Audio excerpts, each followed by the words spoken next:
et messieurs, je voudrais dire que ceux qui sont réunis ici n'ont pas eu besoin de forces spéciales pour les encadrer. Soumaïla Cissé est venu ici, il n'a pas eu besoin de forces spéciales pour le sécuriser. Soumaïla est venu ici, je crois que c'est le peuple qui a voté pour lui, le peuple qui a voté pour tous les candidats qui ont contesté ce qui s'est passé. C'est eux qui l'ont accueilli, c'est eux qui l'ont encadré, c'est eux qui l'ont sécurisé, c'est eux qui ont l'installé à côté des autres camarades. Je crois que cela est assez illustratif de ce qui s'est passé aujourd'hui. Deuxièmement, il est venu, il s'est installé ouvertement en plein air. Rien ne s'est caché. Rien n'est caché. Rien n'a été occulté. Tout le monde est là en plein jour.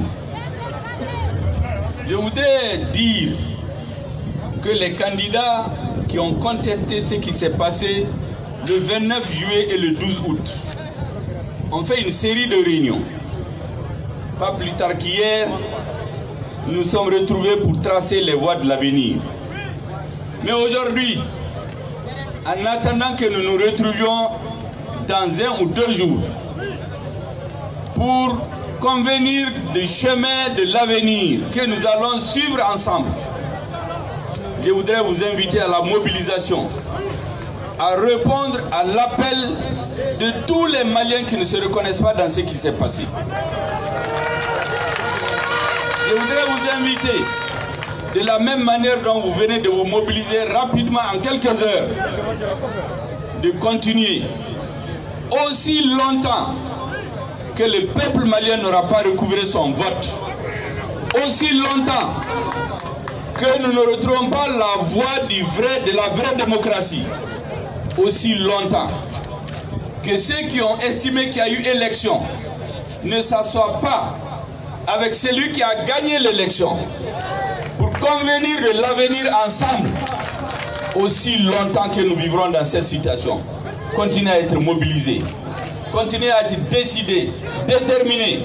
On nous avait dit que dès que le ministère de l'administration va proclamer des résultats, des gens vont se précipiter pour envoyer des félicitations. Ces félicitations se destinent à intimider le peuple malien. Vous n'avez pas été intimidé ni au Mali ni à l'extérieur. Comme si c'est eux qui ont voté. On nous a dit ensuite, dès que la Cour constitutionnelle va proclamer les résultats, la récréation est finie. Vous avez dit non. Vous avez continué à vous mobiliser. On nous a dit, dès que l'investiture est finie, tout le monde va baisser les bras. Vous avez donné la preuve aujourd'hui que tout cela, c'était des menaces, c'était des intimidations, c'est des actions qui n'ont pas d'effet sur un peuple déterminé comme le peuple malien, à reconquérir son vote, à reconquérir son indépendance, sa souveraineté. Parce qu'en vérité, c'est de ça qu'il s'agit. Lorsque, avant la proclamation des institutions légales, par les institutions légales, des résultats d'une élection, de l'étranger on félicite un candidat, je dis qu'il faut qu'on se pose des questions. Est-ce qu'ils ont du respect pour la souveraineté du Mali, ceux qui ont fait ça? Est-ce que ce n'est pas un processus de vassalisation de la République du Mali qui est en cours? Nous ne pouvons pas l'accepter. Nous ne pouvons pas l'accepter.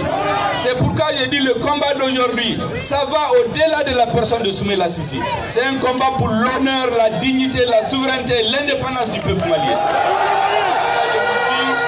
Continuez à vous mobiliser.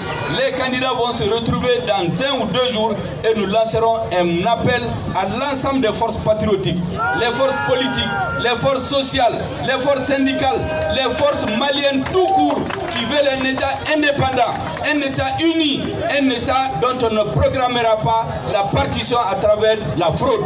Merci bien. Merci beaucoup.